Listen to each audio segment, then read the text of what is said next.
Obtén tu máster con doble titulación de Tulane University, Estados Unidos y de UFM en Madrid. Open Call 2024, Master of Finance y Master in Management. Aplica.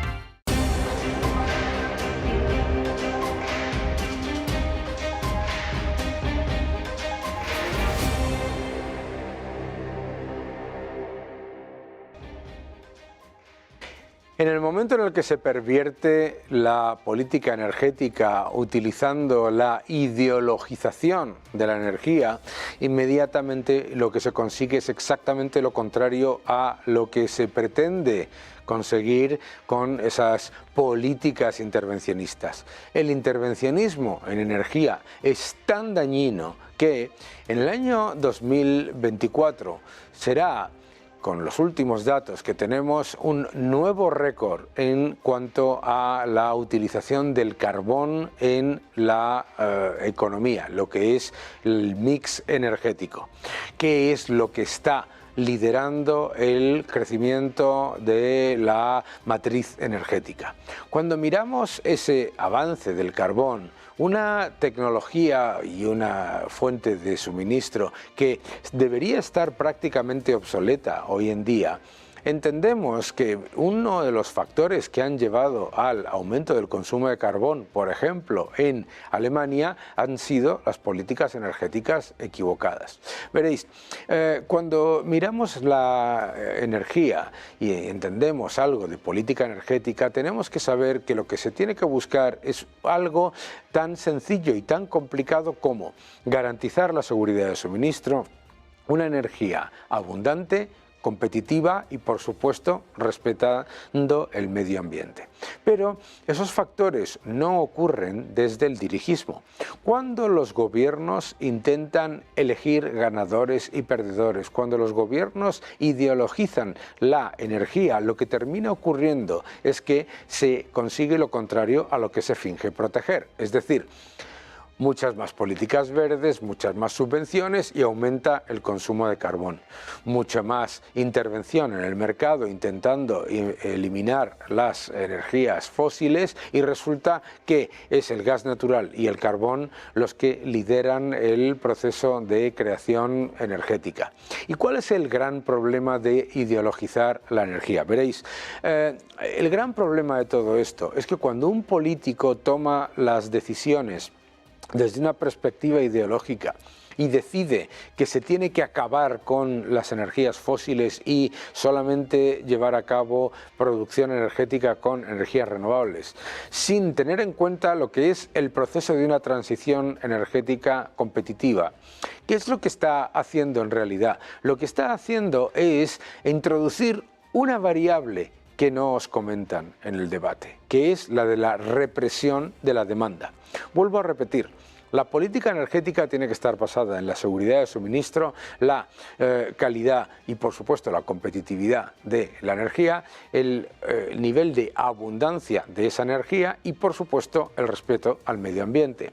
Para ello hay que contar con todas las fuentes de energía. Es importante, como está haciendo Estados Unidos, como está haciendo China, como están haciendo todos los países líderes, es importante contar con la energía nuclear, contar con el gas natural como fuentes esenciales para el proceso de descarbonización. Es decir, para reducir la exposición al carbón hay que mantener durante un tiempo lo que es la producción con gas natural. ¿Por qué? Porque es muchísimo menos dañina para el medio ambiente y además es muchísimo más abundante y fácil de producir. Es importante también tener en cuenta que un mix energético adecuado debe entender el proceso de la creación y destrucción creativa de la tecnología. Por ejemplo, en el caso de las energías renovables sabemos que son competitivas, sabemos que las energías renovables tienen unas enormes ventajas,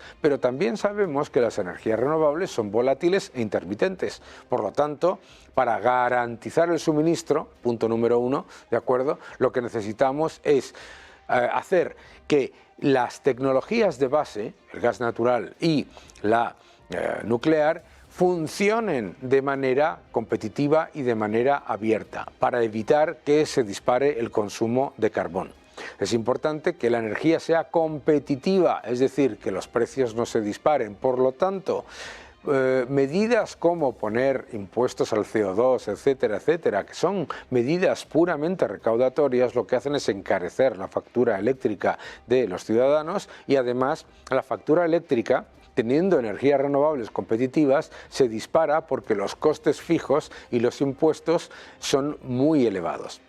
En el caso de la factura eléctrica de los ciudadanos españoles, prácticamente el 60% son costes fijos regulados y también impuestos.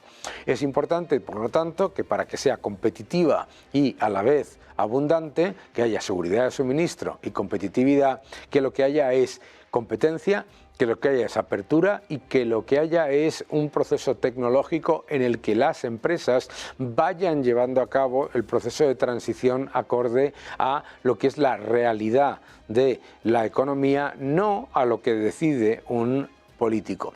Claro, ¿cuál es el problema adicional? El problema adicional no solamente de la energía tiene que ser abundante y competitiva, sino que tiene que ser respetuosa con el medio ambiente. Cuando se ponen frenos a la nuclear, se pone frenos al gas natural, se pone freno a la producción de los minerales y las tierras raras esenciales para la producción de renovables, pues ¿qué es lo que ocurre? Lo que termina ocurriendo es que destruyes lo que finges proteger, como estaba comentando antes. Muy importante entender esto. No hay transición energética competitiva sin entender que vamos a tener que llevar a cabo una mayor extracción por minería de cobre, litio, minerales, tierras raras, etcétera, esenciales para las energías renovables. Además, se va a necesitar muchísima más extracción minera para las baterías. La transición energética, como cualquier tecnología, tiene que ser un éxito solamente si es mucho más abundante y mucho más asequible para los consumidores. La razón por la que este teléfono o cualquiera de los dispositivos que ustedes tienen el éxito que han tenido es porque son muchísimo más sencillos de utilizar, mucho más competitivos y además abundantes. La razón por la que la tecnología no puede ideologizarse es porque lo que se consigue es destruir el objetivo.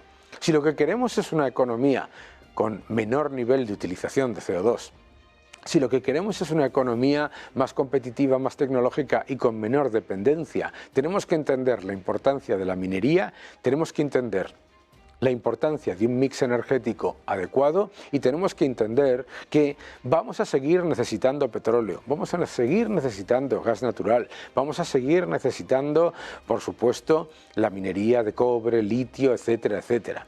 Pero vamos a tener que ser mucho más conscientes de la realidad de una transición energética competitiva solamente va a venir de mayor apertura, mayor libertad económica, mayor libertad inversora, mayor mejora de las cadenas de suministro, mayor minería de los minerales esenciales y, por supuesto, desideologizar la energía. En el momento en el que los políticos toman el control de la política energética, ignorando a las empresas que son las que invierten, las que saben, las que tienen el conocimiento de la capacidad del sistema de adoptar cambios tecnológicos radicales, son cuando se pone el mayor problema, es cuando se pone el mayor escollo. En ese momento es cuando se olvida la realidad de lo que es una transición energética, se olvida lo que ha llevado en el pasado a las revoluciones energéticas.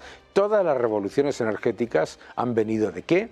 De mayor competencia, mayor libertad económica, mayor libertad inversora y, por supuesto, de defender que se ponga en marcha la creación de las energías que son más competitivas en el momento más adecuado, es decir, desideologizar la energía.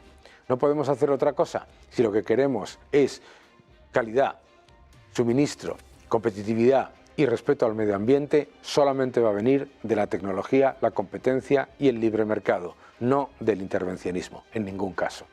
Que no os engañen.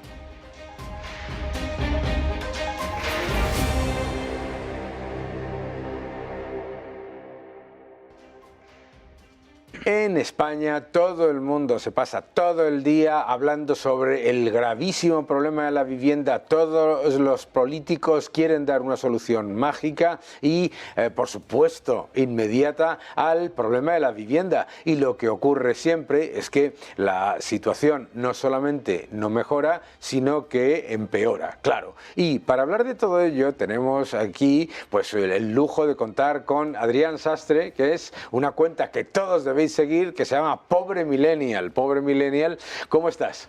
Pues bien, muchas gracias por invitarme aquí al programa y fantástico de estar aquí. Qué maravilla, qué maravilla. Oye, cuéntanos un poco, vamos a ver, porque tú estás bien versado en el tema de la vivienda. Primero, ¿cuál es el problema y cuáles son las soluciones que realmente se pueden dar a ese problema en España? Bueno, aquí podemos ir al origen para luego pintar el escenario actual. El origen de todos estos problemas es que llevamos una década con los visados de vivienda de obra nueva por debajo de los 10.000, por debajo de las 100.000 viviendas creadas anualmente, y esto se ha juntado un cóctel mortal con que la demanda se ha duplicado y que hay mucha más gente con demanda de vivienda. No olvidemos que hemos crecido 4 millones de personas en la última década en España, y el parque no ha crecido al ritmo de la población. Y además, pues todos los que somos los hijos de los boomers y ahora los zetas, ya estamos en ese ciclo inmobiliario buscando vivienda. Todo esto se nos ha juntado con un incremento del precio de los materiales, con falta de mano de obra para construcción, y esto ya es el cóctel mortal que hace que haya una escasez de vivienda tremenda. Hoy leía el informe de Idealista que acaban de publicar. En venta hay un 4,15% de stock en el mercado, anunciado, y en alquiler tenemos un paupérrimo 0,62%.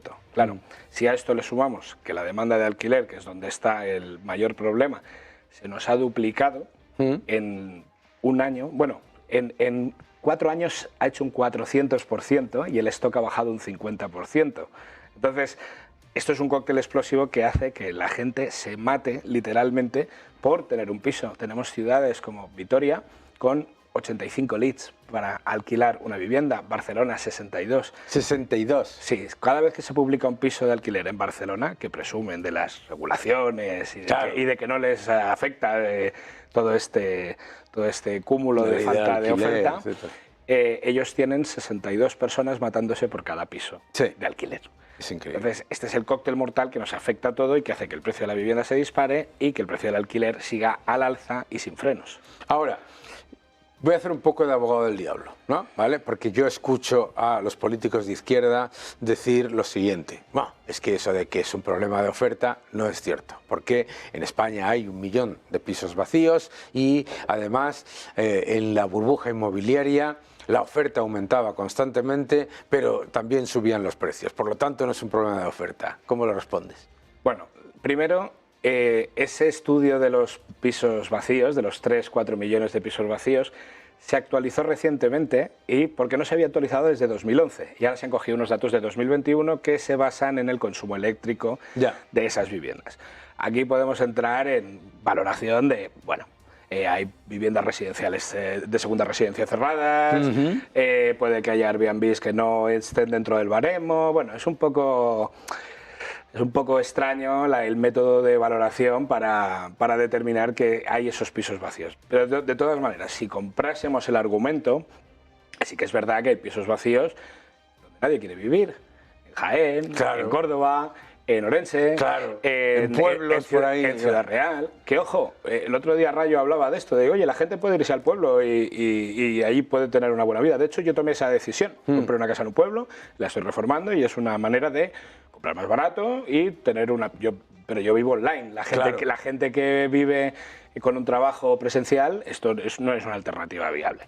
Entonces, claro, sí, puede que haya... Es el cuento de la estadística, ¿no? Sí, Te dicen, hay 3 millones de pisos vacíos, ¿dónde están esos pisos? Y sobre todo, ¿por qué no se va usted a vivir a uno de ellos? ¿No? Exactamente, aparte los núcleos de trabajo, núcleos industriales están en todo el corredor mediterráneo, están en País Vasco y en Madrid, y en las Baleares y Canarias. Claro, que además en las islas es más difícil crear vivienda porque el espacio es mucho más reducido y no se puede crear más, o sea, Claro. porque solo tienes el mar. Voy a seguir. El otro argumentario es el siguiente. Vamos a ver. Nosotros no tenemos un problema de acceso a la vivienda, sino que es un problema de A, los fondos de inversión, B, los pisos turísticos. Vale. Esto es otro argumento falaz porque realmente creo que es el 92% de los titulares de vivienda son particulares, Bien. con menos de 10 viviendas. El resto es el Estado, que tiene unas 300.000 aproximadamente, que es ridículo, y luego tenemos a los fondos que tienen un 3-4% de ese stock. Claro. Pero yo he trabajado en fondos de inversión. Sí. Y los fondos de inversión, contrariamente al discurso oficial, se hace una verdadera labor social, porque se compran, evidentemente, se compran paquetes baratos de pisos, Claro. pero Se reacondicionan. exactamente. O sea, yo recuerdo en una etapa Socimi que estuve, reformamos 500 pisos, de 0 a 100, y pusimos pisos que eran absoluta basura y los convertimos en vivienda digna, habitable, con todo, calefacción, cocina, Sí. o sea, perfecto, esto, una reforma integral. Todo eso, con la ley de Socimis, que obliga a alquilar 3 años todos esos inmuebles han entrado en el mercado de alquiler. Si no fuera por los fondos, todos esos pisos Claro. no hubieran entrado en el mercado de alquiler y hubiera sido mucho peor el problema de oferta. Y ahora esos pisos, las Socimis que quieran desinvertir, que no sé si querrán desinvertir, pasan al mercado de venta y favorecerán una, no digo reducción, pero estabilización del crecimiento de los precios, ¿no? Eso es. Entonces, Y el tema de los pisos turísticos. bueno, el tema de los pisos turísticos, el problema es que se está atacando a la propiedad privada en todos los sentidos. Y además el ciclo inmobiliario está intervenido desde 2019 de varias formas. Porque primero tuvimos una primera ley una reforma de la ley hipotecaria. Sí. Que es una buena ley porque se cambia los plazos de ejecución del vencimiento anticipado del préstamo para los que entran en morosidad, que esto está bien, se interviene el ciclo porque no entra tanta vivienda por esta vía, porque pasaban de sin tener un plazo determinado para ejecutar a 12 meses en la primera mitad del préstamo y 14 en la segunda mitad, o al revés. Bueno, ampliaban los plazos de impagos. Luego tenemos una reforma de la ley de arrendamientos urbanos, que pasa los contratos de 3 años a 5 en caso de que el arrendador sea persona física y a 7 en caso de que sea una persona jurídica, una empresa.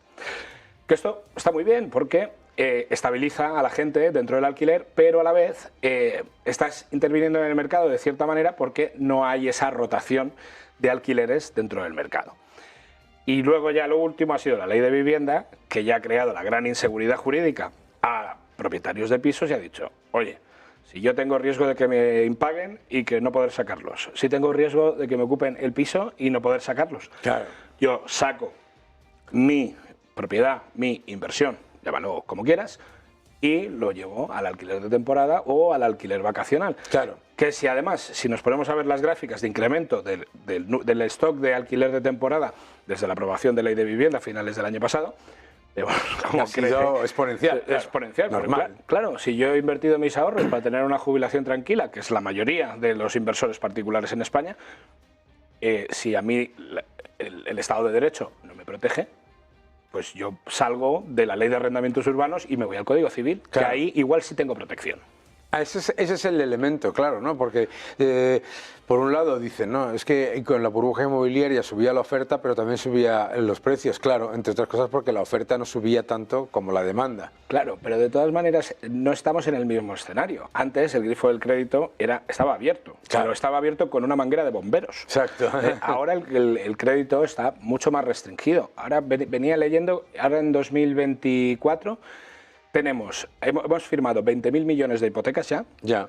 Y además el ratio de endeudamiento medio es un 26%. Ah, sí. Que es una buena ratio, es una ratio sana, es una ratio que no le da riesgo a los bancos a que la gente incurra en morosidad. De hecho, la ratio O sea, más la alta... gente pone prácticamente el 74%. No, el esfuerzo hipotecario me refiero. O sea, ok. el esfuerzo hipotecario que hacen las familias está en el 26% de media, pero el 26% es lo más alto. Explícanos qué es el esfuerzo hipotecario. Bueno, el esfuerzo hipotecario es el porcentaje de dinero que la gente destina al pago de su hipoteca. Del dinero de su renta. De sus ingresos. De sus ingresos. De la renta por hogar. Entonces, claro, ahora tenemos que la ratio más alta en la renta por hogar de 0 a 2.000 euros, que es la más baja, está en un 26%. Pero es que si vamos avanzando de 4 a 6 está en un 24% y ahí ya va bajando hasta un 20%.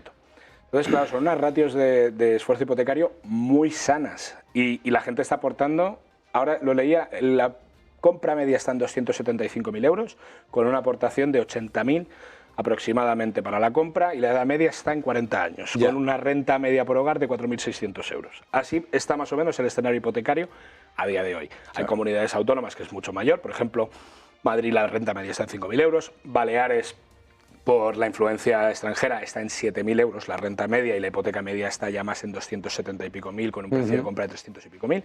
Entonces, bueno, están unas ratios muy sanas ahora mismo de esfuerzo hipotecario que nos hacen pensar que no hay riesgo de que pase luego de 2008, que había los impagos sumado a la ley hipotecaria que protege, pues es un mercado ahora mismo bastante estable el inmobiliario. No tiene ese crecimiento de 2021-2022 que firmamos creo que eran 70.000 millones en hipotecas, pero hay una ratio de 40.000 millones de euros al año en firmas hipotecarias, no está mal. Tenemos el problema de la ley de la vivienda, la ley de la vivienda y la ley de arrendamientos, que lo que han hecho ha sido introducir mucho más inseguridad para los propietarios, en cualquier caso, ¿no? Y tú lo estabas comentando, como el propietario, para protegerse de una ley que le pone en riesgo completo con respecto al alquiler, decide moverse a, por ejemplo, pues el alquiler vacacional. Pero claro, lo que yo veo es que la tendencia es la siguiente, y tú me dices en qué me equivoco. Número uno, ¿no? En España hemos pasado de un exceso de licitaciones para construcción a una escasez brutal. Los ayuntamientos, las comunidades autónomas, el propio Estado tienen un miedo atroz a que se les ponga la etiqueta de ya están con la burbuja inmobiliaria, ¿de acuerdo? Ya están dedicándose al ladrillo, por un lado.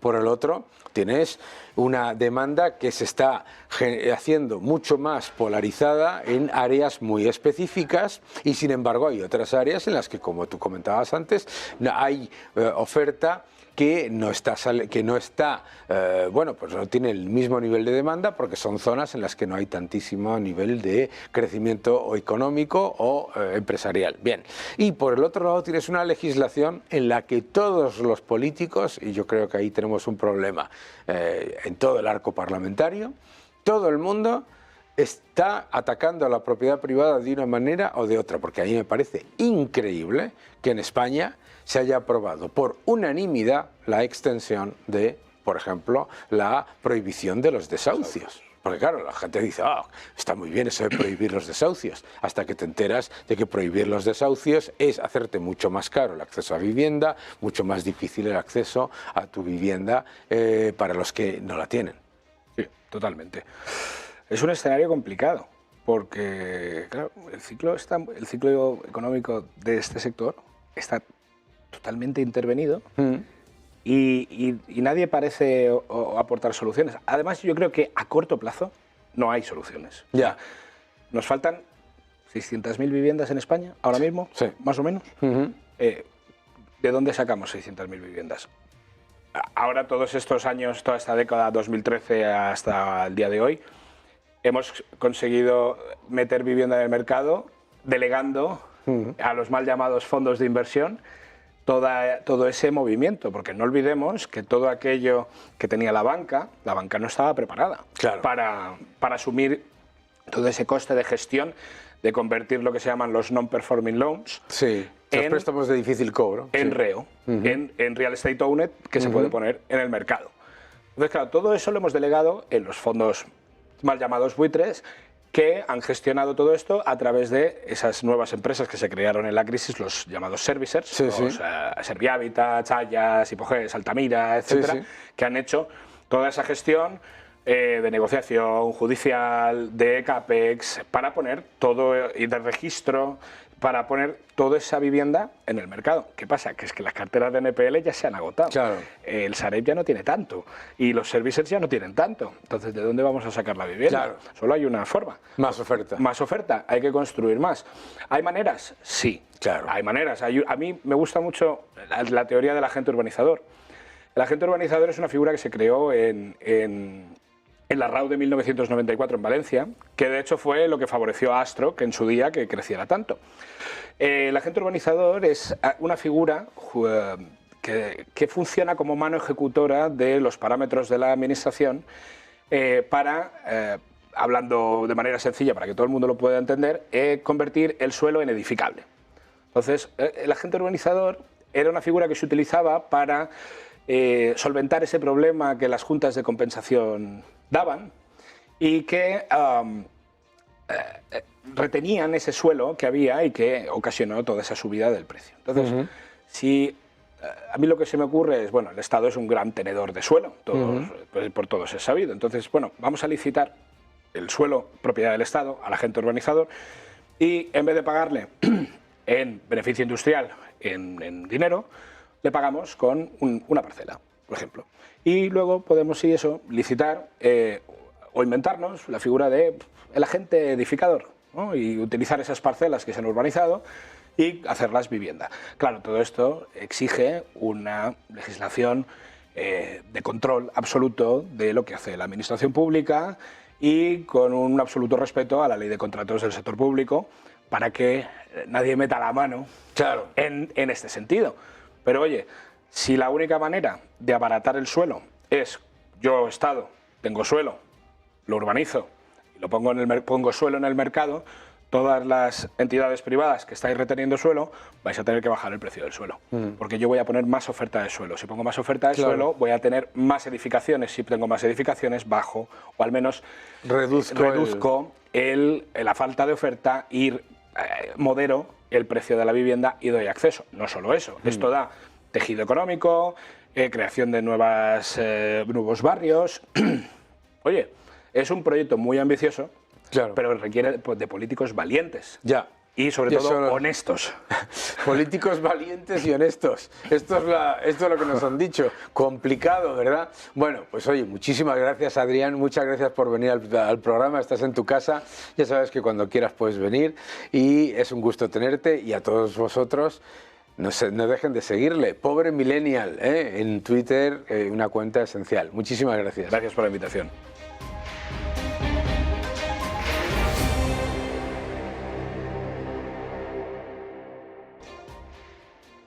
La economía europea, la española, la situación parece que no es tan mala, pero hay un montón de desequilibrios y desde luego la deriva de la economía europea es más que preocupante cuando tenemos una batalla tecnológica que estamos perdiendo la batalla con respecto a China, con respecto a Estados Unidos, etcétera, y aquí está España que se presenta como el líder de crecimiento que luego resulta que pues en realidad no es eso.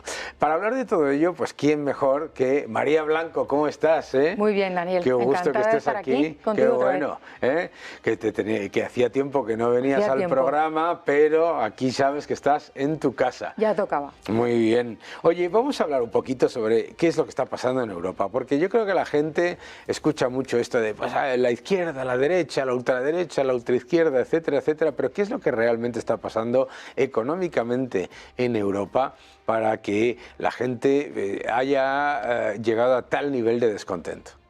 Yo creo que lo primero que ha pasado, en realidad tú sabes, la economía va de la mano de los cambios sociológicos, de los cambios políticos, en general del cambio de mentalidad. Y creo que en Europa lo que se ha producido es una evolución, para mí a peor, o sea, es una mutación, que las mutaciones pueden ser a mejor o a peor. Yo creo que vamos por el mal camino. Hemos empezado a ampliar o se ha ampliado Europa de manera extraordinaria sin tener, desde mi punto de vista, sentadas unas bases sólidas económicas respecto a que haya multas de verdad, que haya rendición de cuentas cuando te comportas mal económicamente, etcétera, etcétera. Se han ido pasando muchas cosas. Siempre hay una excepcionalidad que justifica un aumento del gasto, siempre hay cosas extraordinarias, la unificación de las Alemanias, que es que ahora el perro se ha comido los apuntes. O sea, han ido sucediendo diferentes cosas, algunas muy graves, que en ocasiones sí a lo mejor justificaba, por ejemplo, por parte de Alemania, que siempre ha mantenido una política muy ortodoxa y muy sana, la unificación de las dos Alemanias supuso un golpetazo, ¿no? Un cambio, y yo creo que ahí pues sí estaba justificado, pero luego vinieron otras cosas, Grecia y la deriva especial de los países del sur, ¿no? Sí. De la Europa del Sur. Eso, unido a la ampliación, así porque sí, y a una tendencia autoritaria, centralizada, para competir con Estados Unidos tenemos que crear un poder centralizado, europeo, para que compita por un lado con China y otro con Estados Unidos, y lo que nos ha sucedido es que nos hemos diluido perdón por autocitarme, en los gestos, y nos hemos quedado ahí. Nos hemos quedado ahí y tenemos ahora mismo no solamente España, no solamente es la deriva española, sino en general cada vez más se acepta, yo creo que desde Varoufakis, fíjate ahí, yo creo que está el cambio de tendencia. Se acepta una deuda desorbitada, se acepta que los gobiernos no rindan cuentas, que presenten cuentas medio trucadas, como para pasar con un 4,5 raspado y no tener pues reprimendas o que no sea señalado públicamente, y eso nos está llevando a un camino que no me gusta nada porque no es sostenible. Claro. Ya no es solamente ideológico, que desde mi punto de vista, por mis principios liberales también, es que no es sostenible. Claro, porque claro, aquí se ha comprado completamente lo que ha sido el diagnóstico de la crisis del 2011 de, como tú decías, de la ultraizquierda, de Varoufakis, etcétera, que el problema de la Unión Europea era la austeridad. La austeridad inexistente. Pero fíjate cómo está Francia ahora, con el Estado más grande de toda la OCDE, con unos impuestos absolutamente confiscatorios, etcétera, y el nivel de descontento es mucho mayor. Pero claro, se ha comprado ese diagnóstico y por lo tanto las autoridades que tienen que velar por la coherencia y la ortodoxia fiscal, etcétera, la Comisión Europea ni está, ni se la espera, ¿no? Tenemos unos estados que cuando desean gastar mucho más y aumentar el déficit, resulta que el Banco Central Europeo tiene un mecanismo antifragmentación. Yo lo llamo el mecanismo antimercado, claro, porque lo que hace es que al que se comporta bien y reduce su deuda y repaga sus bonos, resulta que utiliza ese dinero para comprar bonos de los estados que lo hacen mal. Y tú has dicho la palabra insostenible, porque claro, el argumentario por parte de todos esos economistas que están flotando alrededor de los gobiernos es que esto es lo que hay que hacer. Esto es lo que hay que hacer para evitar la ruptura de la Unión Europea. Es que, claro, ese es el juego. El juego es... Si no me voy. No, claro, el juego es, si no te vas, mira Brexit, mira cómo está Gran Bretaña, qué horror, no te puedes ir, ya no te puedes ir, esto es el Hotel California. Sabes cuando entras, pero no vas a poder salir nunca, ¿no? Y estás completamente atado de pies y manos en un mecanismo, como muy bien has señalado, que ha sembrado los incentivos incorrectos. Entonces, cuando los países sobre todo de la Europa del Este, que habían llegado con ganas de hacer sus deberes y con sus deberes hechos y políticas ortodoxas y con crecimiento sostenido, no crecimiento basado en gasto público y en consumo público y en empleo público y tal, crecimiento sostenido, ven que da igual y que no hay rendición de cuentas y que los países que se comportan peor no les pasa nada y son miembros de pleno derecho, etcétera, pues ahí es cuando tenemos un problema porque se empiezan a plantear, ¿qué hago aquí? ¿Puedo tener un mercado libre fuera de la Unión Europea? ¿Puedo tener acuerdos bilaterales con la Unión Europea y también con otros países? ¿Hasta qué punto me merece la pena? Y yo creo que he señalado antes a Varoufakis Y yo creo que es porque de repente se vio a Varoufakis como un tipo moderado y sexy. Chupa de cuero, su moto, y era un peligroso ultraizquierdista. Bueno, y encima sin esconderlo. No, Yo claro. acabo de volver de Edimburgo, estaba un póster ahí de Conferencia de Ideas Marxistas 2024, y ahí estaba. Exactamente. Entonces, de repente, el comunismo y el marxismo, que han probado a lo largo de toda su historia que no funciona y que es liberticida y que lleva a los pueblos a lo peor y que saca lo peor de cada uno de nosotros, saca el egoísmo, saca el poner la mano, saca el esfuerzo, no, mejor que me lo den, me lo merezco todo, me lo merezco ya, estás progresando, eres un rico asqueroso, dame lo tuyo porque yo me lo merezco, etcétera, ¿no? Todo eso que siembra el comunismo de repente apareció como mola, claro. Mola porque claro, ¿por qué vamos a pagar la deuda? Claro. Que esta gente da la sensación de que nunca han prestado nada, nunca han hecho un esfuerzo, no saben el valor de un euro. Bueno, da no, la sensación. No es que de la sensación, es que es un hecho. No, pero yo estoy segura de que hay personas que compran esas ideas porque les venden el buenismo de la solidaridad y tú tienes que colaborar y aquí todos somos como una familia y partimos el pan y el vino y tal, y es una nueva religión. O sea, la referencia al pan y al vino es aposta, porque es una nueva religión donde ellos dicen lo que está bien, lo que está mal y cómo tú tienes que ser de bueno, repartiendo y te esfuerzas y te fastidias, claro. Que es lo que toca, ¿no? Con lo cual se acaba el sentido de la moral, aparte del sentido del esfuerzo, y ellos imponen una nueva moral que es absolutamente liberticida y que tiene, la única base que tiene es su ansia de poder. Claro. Y eso pasa en España y pasa en la Unión Europea. Claro. Es decir, no es exclusivo de nuestro país, sino que... ¿Y a dónde lleva esta insostenibilidad económica de este modelo tan perverso? A los radicalismos. Y entonces tienes ahí los patriotas por Europa y por otro lado tienes los antipatriotas por Europa. O sea, claro. Tienes el blanco y el negro. Que se tocan. Y en medio la población trabajadora. Claro. La clase media que ya no existe porque está cada vez aplastándose más hacia los niveles más bajos de renta, y esa insatisfacción pues es humano que lleve a cualquier cosa menos esto. Claro, porque ahí tenemos que ese Estado paternalista y esa Unión Europea de los supuestos derechos y de todo aquí es común, el mínimo común denominador, que es lo peor. Claro, porque tendrías que buscar el máximo común, ¿no? Pero no, tienes que ir al mínimo común denominador y siempre compararse los países entre ellos como si compararte con la Unión, como hace aquí el gobierno. Estamos con la media de la Unión Europea, como si la media de la Unión Europea fuera fantástica. Fuera fantástica, ¿no?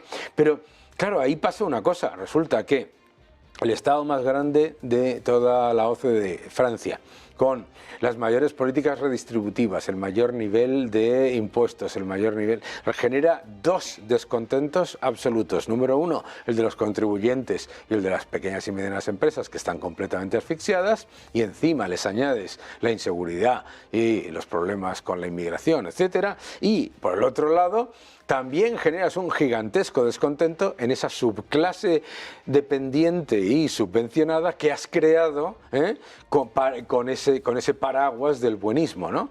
Claro, efectivamente, desde hace mucho tiempo, tú y yo, por ejemplo, y otras personas más, estamos hablando en contra de la dependencia que genera esa mentalidad de estómagos agradecidos. Claro. Y que hay otras maneras de ayudar, es decir, no se trata de, no, a los pobres no hay que darles ni la hora. No, a los pobres hay que ayudarles, por supuesto, pero no haciéndoles más dependientes. A las mujeres maltratadas hay que ayudarlas, por supuesto, pero no haciéndolas más dependientes, sino permitiendo que se emancipen. Eso es. O sea, yo creo que lo que todo bicho viviente quiere es no depender de nadie, emanciparse y poder fijar tus propias metas. Esa es la libertad, ¿no? Claro. Y para eso hace falta la emancipación económica. En el momento en que te hacen dependiente económico, te están robando tu libertad. Tu libertad de fijarte objetivos, porque ya vas a depender de los objetivos de ese partido que te está nutriendo y que te está engañando con esas prebendas que es pan para hoy y hambre para mañana, literalmente, ¿no? Claro. Y exactamente eso es lo que pasa. Y luego has mencionado un fenómeno que a mí me parece muy llamativo, y es, como se ha polarizado todo tanto, estoy yo y los fachas. Yo y el resto, que son todos ultrafachas. Entonces, todo el mundo es ultraderecha. Exactamente. Y hay problemas que hay que poner encima de la mesa, que me da igual quién los ponga encima de la mesa, pero son problemas que hay que poner encima de la mesa. Te voy a poner dos, que son de dos posturas muy radicales.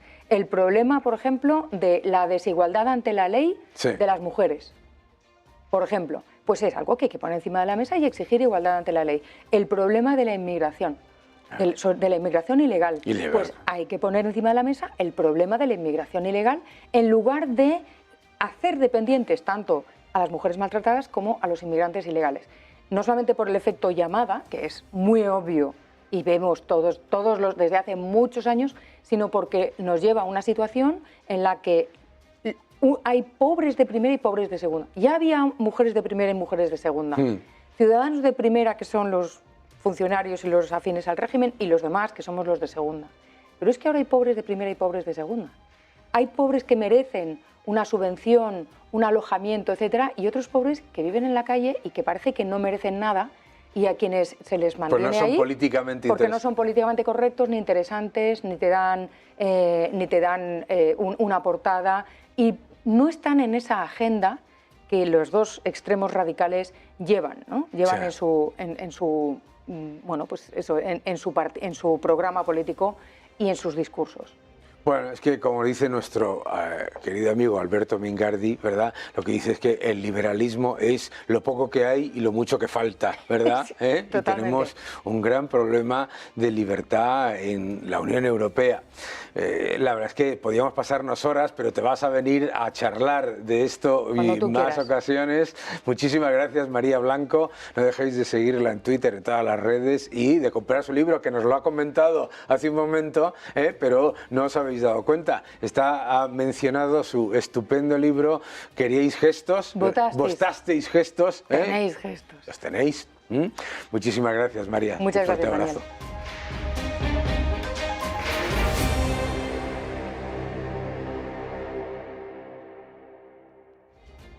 En este programa siempre tenemos la enorme suerte de contar con un vídeo de José Ramón Riera, que es un gran economista.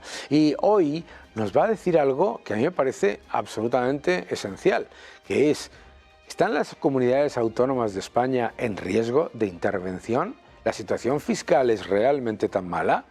Vamos a verlo. Adelante. Muy buenas, Daniel. Hoy para Money and Markets quiero iniciar con una pregunta que sé que te va a llamar la atención. ¿Están las comunidades autónomas en riesgo de intervención? Vamos a ver. Sabes que María Jesús Montero envió a Bruselas a finales de marzo, realmente a mitad de abril, todo el plan de déficit para este año 2024. En ese plan de déficit lo que mandó fue exigir a las comunidades autónomas que pasasen de 14.000 millones de euros de déficit a 1.000 millones de superávit, exigía a las corporaciones locales que pasasen de 1.000 millones de déficit a 4.000 millones de superávit, y eso sí, es decir, para la Administración Central del Estado se apuntaba 14.000 millones más de déficit, menos 3.000 millones que iban a generar la Seguridad Social. En definitiva, presentó un plan de que la Administración, lo que lleva ella y Pedro Sánchez, se iban a endeudar y se iban a generar un déficit de 11.000 millones, mientras que las comunidades autónomas y las corporaciones locales tenían que bajar en 14.000 millones el déficit. Para eso, es decir, ella garantizaba, y así anunció en el mes de diciembre, que iban a recibir 154.000 millones de euros en transferencias, en anticipos, como se dice en estos momentos, a cuenta hasta el cierre de la regularización de los impuestos del 2024.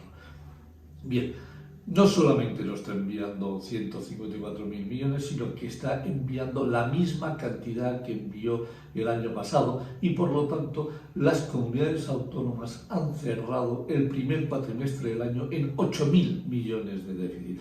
Esto, si se extrapolase hasta final de año y se mantiene este ritmo, las comunidades autónomas, en lugar de hacer 1.000 millones de superávit van a generar 24.000 millones de déficit. Cuando yo vi estos números, al principio dije, bueno, es la forma que tiene este gobierno de decirle a Bruselas que la culpa la tiene el Partido Popular, que la culpa son los gestores que hay en la actualidad, es decir, en las comunidades autónomas, que en lugar de generar 1.000 millones de superávit, generan 24.000 millones de déficit. Pero leyendo un artículo que tenía guardado de Manuel Llamas de julio del 2012, explicaba, es decir, el actual director del Instituto Juan de Mariana, explicaba que existe un procedimiento por parte del Ministerio de Hacienda para intervenir una comunidad si ésta supera un determinado nivel de déficit. Y de pronto se me ha encendido la bombilla. ¿Tendrá acaso este gobierno preparada la intervención de alguna comunidad? Y si esto fuese así, ¿de qué comunidades estaríamos hablando? Porque desde luego nunca intervendría económicamente a la comunidad, a la Generalitat catalana. Y me estoy temiendo, por los datos que hay en estos momentos, que hay dos grandes candidatos a ser, digamos que, intervenidos económicamente. La comunidad andaluza y la comunidad autónoma de Madrid. ¿Cómo no? Sí, la Comunidad Autónoma de Madrid, es decir, sería la rebomba, la repanocha, sería la repera que fuese atacada directamente por el Ministerio de Hacienda y desde luego por la Moncloa. Pues existe esa posibilidad. Este es el tema, es decir, que realmente me tiene preocupado. Yo sé que desde tu programa, que tiene una audiencia tremenda, quiero desde aquí mandar un mensaje de ojo con María Jesús Montero, ojo con la Moncloa, ojo con la situación que están en estos momentos reportando las comunidades autónomas. No están recibiendo el dinero que deberían de recibir, no oigo ninguna queja por parte del Partido Popular, nada se está comunicando a los medios de comunicación que las comunidades no están recibiendo el dinero que deberían. Nadie dice que el ritmo que llevan puede llegar a 24.000 millones de déficit y nadie dice que aquí puede haber una jugada detrás. Creo que es muy importante esto comunicarlo, darlo a saber. ¿Por qué? Porque realmente detrás de todo esto puede haber una preparación, entre comillas, de un golpe institucional en el cual estaría claro que el golpe iría directamente a la Comunidad de Madrid. Y tengo todos estos datos, es decir, en algún momento, si quieres que nos sentemos juntos y los presentemos en donde haga falta, cuenta conmigo, pero de momento lo importante es que se sepa que existe este riesgo. Nos vemos en el próximo vídeo. Muchas gracias, Daniel.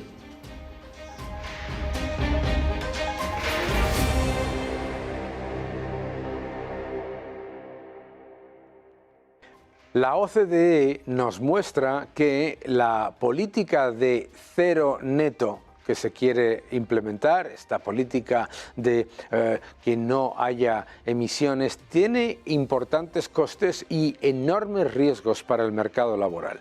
Vamos a ver varios gráficos que nos explican muchas de las cosas que están pasando en el mercado. Empecemos por lo que ya descuenta el mercado, que es la realidad de la destrucción monetaria. Si veis aquí, esos retos, tanto del envejecimiento de la población en los países desarrollados, como el aumento masivo de la deuda por parte de los sectores públicos, etcétera, lo que llevan a mayor destrucción monetaria. La realidad es que cuanto más se endeuda un país, más se reduce el poder adquisitivo de la moneda a largo plazo. Y esto lo refleja el oro y el S&P 500 de manera clarísima. Ahí lo tenéis en el gráfico claramente, el oro y el S&P 500 como grandes ganadores. ¿Y quiénes son los grandes perdedores? Las bolsas de los países no dolarizados y, por supuesto, los activos en Europa. ¿Qué es lo que nos está diciendo esto? Que estamos viviendo un proceso de destrucción monetaria sin precedentes, pero, ojo, que esa destrucción monetaria es relativa, por lo tanto, que el dólar se fortalece en relativo con respecto a las monedas globales y, por lo tanto, también pierde poder adquisitivo con respecto a sí mismo. Vamos al siguiente gráfico, porque esta destrucción monetaria nos lleva además a otro factor importante. El primero es que en medio del mayor desastre monetario y fiscal de los últimos por lo menos 20 años.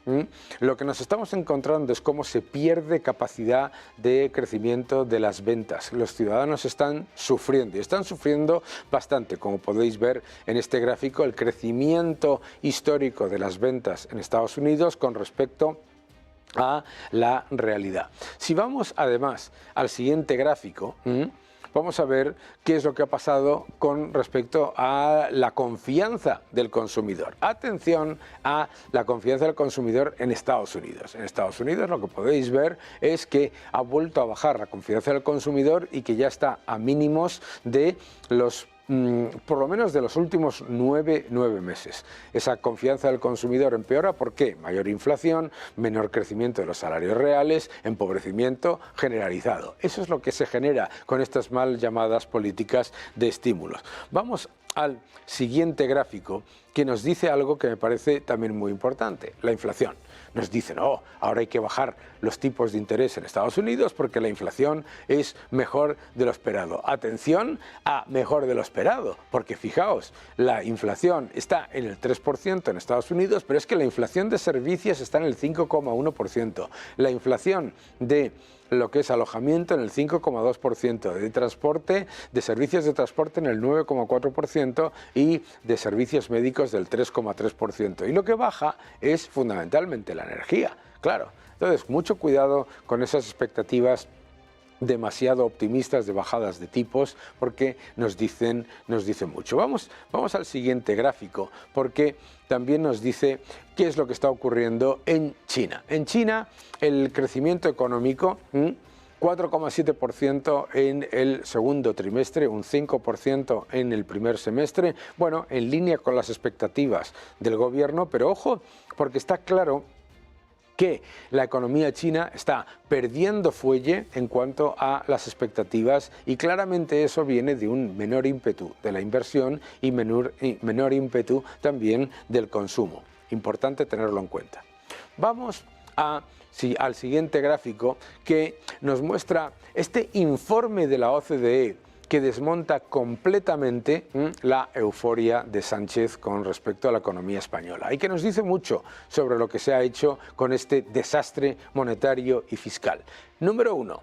El desempleo, ahí lo podéis ver. La tasa de paro de España es la más alta de la OCDE, superando a Grecia, superando por supuesto a Portugal, a la media de la zona euro y también a la de la OCDE. Esto es la evidencia de una política, de una mala política, porque esta es la tasa de paro oficial, incluyendo, por supuesto, todo el maquillaje que hemos comentado en tantas ocasiones en este programa. Vamos al siguiente gráfico que también nos dice algo muy relevante sobre lo que es esa tasa de paro. ¿Veis? Ahí lo tenéis.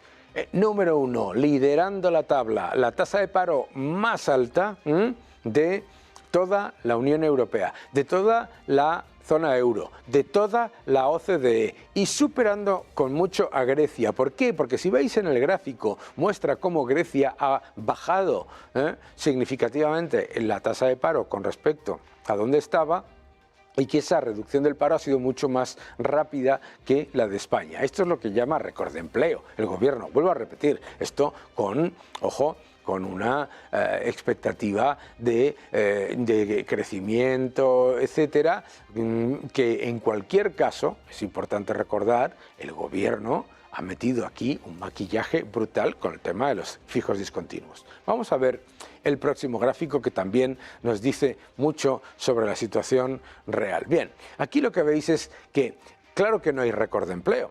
En el momento en el que la participación de la fuerza laboral está cayendo, la realidad es que te está demostrando que la economía española no está creciendo en cuanto a empleo. Ahí lo veis, está España en la cola muy lejos en cuanto a aumento de la participación de la fuerza laboral con respecto a la OCDE, con respecto a la Unión Europea y a la eurozona. Absolutamente negativo. Vamos al siguiente gráfico que también desmonta la euforia del gobierno y aquí lo tenéis. tenéis absolutamente claro, que es la pérdida de los salarios reales. Los salarios reales que han caído de manera muy significativa, y no solamente que han caído de manera muy significativa, sino que lo han hecho en un entorno de el mayor estímulo fiscal y monetario de la historia de la democracia. Pues ahí está España, con los países en los que los salarios reales han caído. Vamos al siguiente gráfico, que también nos pone nos refleja esa caída de los salarios reales. Ahí lo podéis ver, ahí está España de nuevo a la cola en cuanto a lo que es el crecimiento de los salarios reales. El crecimiento de los salarios reales negativo. Veis todos los países al principio de la tabla, todos los que están por encima de cero, tanto en lo que es verde claro como el verde oscuro, y España pues empeorando de nuevo. O sea, para recapitular, líderes en tasa de paro, peor que la media en cuanto a lo que es mejora de la fuerza laboral y de la participación de la fuerza laboral en la economía, que demuestra que no hay récord de empleo. No solamente récord de paro y peor en cuanto a participación laboral, sino peor en cuanto a salarios reales. Esa es la realidad. Esa es la realidad, les guste o no. Y es normal que, por lo tanto, cuando la gente le preguntan que cómo va la economía, pues no va como un cohete, va bastante mal. Que no nos engañen.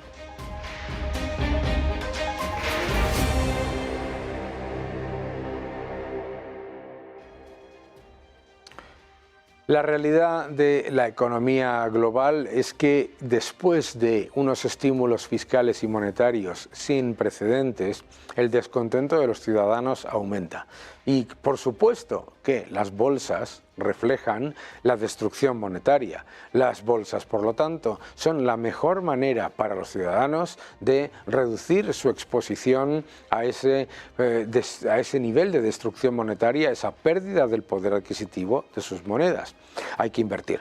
Hay que invertir porque lo que viene en los próximos años es muchísimo peor que lo que hemos vivido en los últimos. Si hemos vivido destrucción monetaria en los últimos años y eso ha llevado a que las bolsas alcancen máximos históricos, lo que viene en los próximos años es todavía mayor destrucción monetaria. Y esa destrucción monetaria nos va a costar mucho en cuanto a poder adquisitivo de los salarios y en cuanto a capacidad de mantener nuestros ahorros. Por lo tanto, invertir ya no es solamente una obligación, es una necesidad. Es una necesidad y hay que prepararse para ese exceso fiscal que estamos viviendo ahora mismo, que se convertirá en exceso monetario todavía mayor en los próximos años.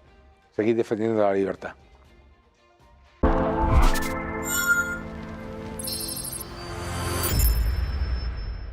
Obtén tu máster con doble titulación de Tulane University, Estados Unidos, y de UFM en Madrid. Open Call 2024, Master of Finance y Master in Management. Aplica.